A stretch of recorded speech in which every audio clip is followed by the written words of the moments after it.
News first channel ಹಾಗೂ ಡಿಜಿಟಲ್ನಲ್ಲಿ ಜಾಹೀರಾತು ನೀಡಲು ಈ ನಂಬರ್ಗೆ ಸಂಪರ್ಕಿಸಿ. ನಮಸ್ಕಾರ, ನೀವು ನೋಡ್ತಾ ಇದ್ದೀರಾ ನ್ಯೂಸ್ ಫಸ್ಟ್. ಬೆಂಗಳೂರು ಫಸ್ಟ್ಗೆ ಸ್ವಾಗತ. ನಾನು ವಿದ್ಯಶ್ರೀ.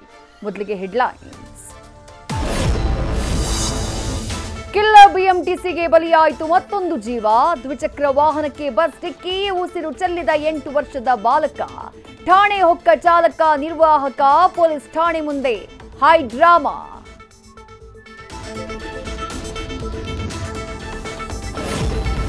ಸಿಲಿಕಾನ್ ಸಿಟಿಯಲ್ಲಿ ಮತ್ತೆ ಶುರುವಾಗಿದೆ ಬೈಕ್ ಟ್ಯಾಕ್ಸಿ ಸೇವೆ.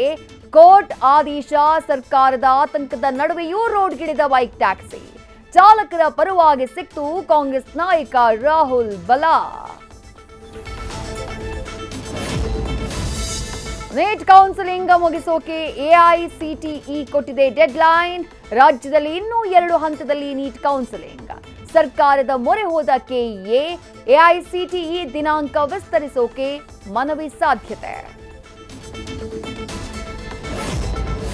ಗಣಪತಿ ಹಬ್ಬಕ್ಕೆ ಊರಿಗೆ ಹೊರಟ ಜನರಿಗೆ ದರ ಏರಿಕೆಯ ಶಾಕ್. ಬಸ್ ರೇಟ್ 1 to 3 ಪ್ರಯಾಣಿಕರಿಗೆ ಟ್ರಬಲ್. ಈ ಬಾರಿ ಗಣೇಶ ಪೆಂಡಲ್ ಹಾಕಬೇಕು ಅಂದ್ರೂ ರೂಲ್ಸ್ ಫಾಲೋ ಮಾಡಲೇಬೇಕು.